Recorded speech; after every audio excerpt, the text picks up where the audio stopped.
We can't deny the fact that skin tone, phenotype, physical features such as hair texture and eye color and the size and shape of our facial features are closely related to race. Hello, everyone.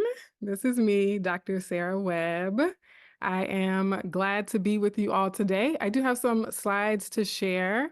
I just want to say that this can be interactive in terms of the chat feature. So if you would like to use the chat to respond, clap, cheer, add your own commentary along the way, I'm perfectly fine with that. There will be an opportunity later on for a more dialogue format, a more discussion and Q&A format. But for now, I really want to focus on laying some groundwork and doing some foundational teaching and facilitating around what is colorism, how it impacts us as Black people in particular, and action steps we can take to heal from that. So I love when there are, people familiar with the topic, but just to make sure we're on the same page, I want to give you a definition of it. Colorism is a social system in which people with lighter skin tones are given more value and status in society compared to people with darker skin tones. And while we often think about colorism in terms of bullying, what I'd like to share today is how colorism shows up in the workplace and how it impacts business strategies. You've probably heard of racial disparities in education and employment, but is there inequality amongst people of the same race based on the particular shade of their skin?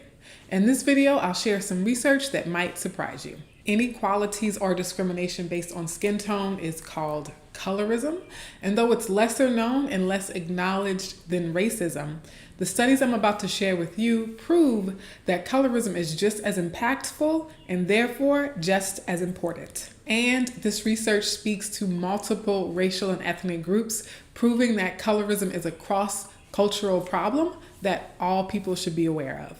Everyone, people of all ethnicities and backgrounds, all skin tones, have to be doing the work to help dismantle colorism. And so from that perspective, everyone should be talking about colorism. So many people think that colorism is not a valid discussion or not a worthy discussion because popular culture, popular discourse has relegated it to a beauty contest. We have to inundate the conversation with the systemic reality of what colorism really is. And the question of beauty, the question of who's pretty, the question of who's popular is only one slice, one sliver, one fraction of the impact that colorism has and what it really is. And today we're talking about how leaders and influencers and creators in marketing and in media can stop perpetuating colorism. I'm so excited about this one. Colorism is most often recognized and discussed in terms of how it shows up in media, how it shows up in marketing, in magazines, in TV shows, movies, billboards, radio programs, broadcast news, print journalism, all forms of media. It's really music, the music industry especially. A lot of the popular discourse around colorism has shown us just how pervasive and how rampant colorism is in global media, right? So not just in Hollywood, but in Bollywood, in all of the media industries across the globe. We see this pattern, we see this recurring pattern of underrepresentation and misrepresentation of dark-hued people. And so what we have to consider is not just are dark-skinned people included in this media, we also have to be vigilant about how they are being included.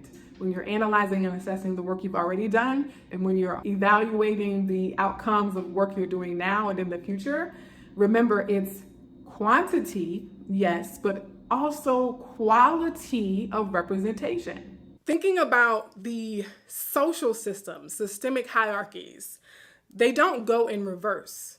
And so a lot of people relegate colorism to bullying, right? Or you're being mean to someone. There are people who are mean to light-skinned people, right? That is getting bullied, that is being teased, or people just not liking you, right?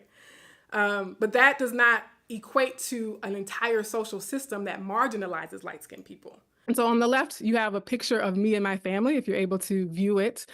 We went on a trip to Ghana. It was our first time as a family going to West Africa, and we are standing at the door of return. And so you might have heard of the slave castles on the western coast of Africa, Cape Coast, Elmina, and that sort of thing. And there's something called the door of no return, which is the very last point at which our ancestors, those of us who descend from formerly enslaved people, that was the last point that they would ever be on their homeland, on their home continent, before being carried across the oceans to be forced into servitude. And so I'm sharing all of that because that is very much historical, contemporary context for not only why I am here, but also the reality of colorism itself. And so a lot of what we talk about when it comes to colorism is rooted in that legacy of colonization and that legacy of enslavement in particular. Now, I have 5 reasons that had in the past kept me from talking about colorism for all of my early life, throughout my childhood, teenage years, and early 20s. It was the very first blog post I ever wrote about why it had taken me so long to speak up about colorism. And I looked back on that post recently and I realized that those fears are still relevant today. And those fears did take me years to overcome. So although now I talk freely and openly about colorism, it was a process to actually put those fears aside and not let them be a barrier or an obstacle to me speaking up on this topic. So the very first fear is that colorism is complex. Complexion is complex. Identity is complex. Race is a complex. And if you don't have practice already talking about these things, if it's not something that you've had classes on or studied or been reading a lot about, the simple fear could be, where do I start? What do I even say? And especially now with things like in present time, with things like cancel culture and people being afraid to say the wrong things and not wanting to sound ignorant or not wanting to expose their lack of knowledge or awareness, it can be really difficult for people to start having a conversation about something that they feel they're a novice in. And so one way that I face this fear is kind of what I'm doing today and starting with my own personal experience. And so to overcome that first fear, you don't necessarily have to have textbook knowledge of what colorism is, but you can talk about your own perspective and your own experiences living in your body with your particular skin tone, interacting with people of other skin tones. What was the unspoken or the spoken experiences in your family, in your household, in your community as it relates to skin tone? A lot of people invoke Viola Davis's name as proof that colorism is not as bad as we try to make it out to be. They say, well, look at Viola Davis. Look at how successful she is. Look at how she's celebrated and awarded for her work. Surely she's proof that dark-skinned women are accepted in the industry. Well, Viola Davis herself says otherwise. I have highlighted every instance in the book where Viola Davis talks explicitly about colorism or being dark-skinned. The most extensive discussion comes in the last chapter when Viola talks about being cast as the leading lady and how to get away with murder. As you can see, I have highlighted very extensively here, and all of this is a discussion about colorism. The Skin I'm In is an award-winning young adult novel by the author Sharon G. Flake. I'm really excited about this one because Sharon G. Flake was one of the first judges of the Colorism Healing writing contest, so I feel like we have a special connection. The Skin I'm In, it's a classic story of overcoming bullying, peer pressure, and insecurities to find self-esteem, courage, and confidence. It's definitely worth all the awards and attention it gets as a great read for young adult readers. However, in my work on colorism, I see how the themes in this novel are definitely still relevant for adult readers too. While the context and situations change as we get older, the need to practice courage and confidence is a lifelong lesson.